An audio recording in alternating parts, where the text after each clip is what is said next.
امام ابن قیم کا قول ہے، دنیا کے طلبگار کی مثال ایسی ہے جیسے ایک شخص سمندر کا کھارا پانی پیے، جتنا وہ پیے گا اتنی اس کی پیاس بڑھ جائے گی، یہاں تک کہ وہ اسی کے ذریعے سے ہلاک ہو جائے گا۔ ایسی خوشی سے بچو جو دوسروں کو دکھ دینے سے حاصل ہوتی ہو۔ دکھ تب ہوتا ہے جب ہماری نیت صاف ہو اور سامنے والا غلط سمجھے۔ دنیا بھی بڑی عجیب جگہ ہے، جب چلنا نہیں سیکھا تھا تو کوئی گرنے نہیں دیتا تھا، اور جب سے چلنا سیکھا تو قدم قدم پر لوگ گرانا چاہتے ہیں۔ تکبر سے اپنا سر بلند نہ کرو، کیونکہ جیتنے والا بھی اپنا گول میڈل سر جھکا کر ہی حاصل کرتا ہے۔ موت کو ہمیشہ یاد رکھو، مگر موت کی آرزو کبھی نہ کرو۔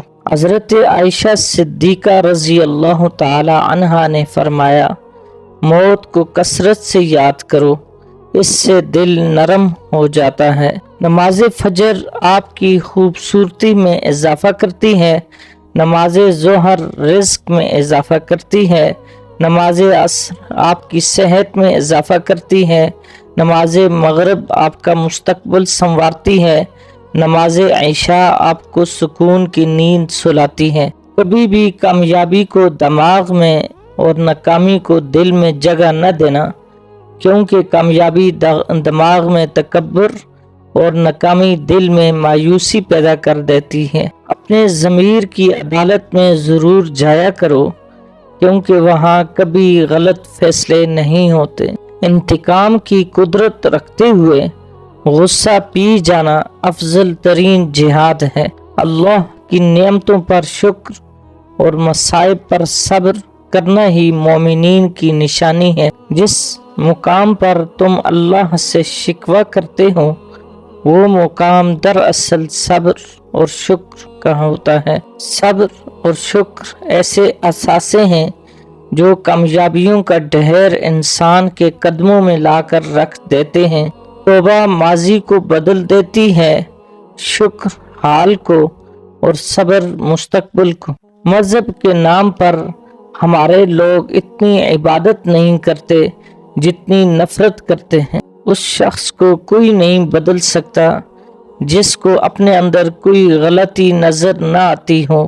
اپنے دل کے دروازے پر دربان بن کر بیٹھو، سوچو کیا آ رہا ہے اور کیا جا رہا ہے۔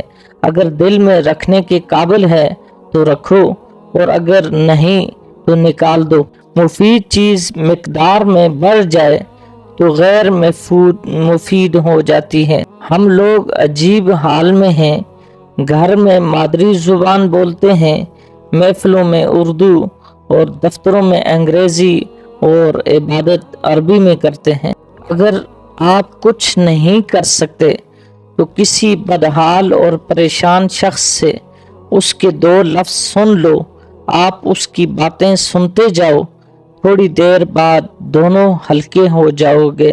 چھوٹے درجے کے لوگ بحث کرتے ہیں، بڑے درجے کے لوگ ادب کرتے ہیں۔ اگر غریب فاقے سے مر رہا ہو تو امیر یقیناً بدہضمی سے مرے گا۔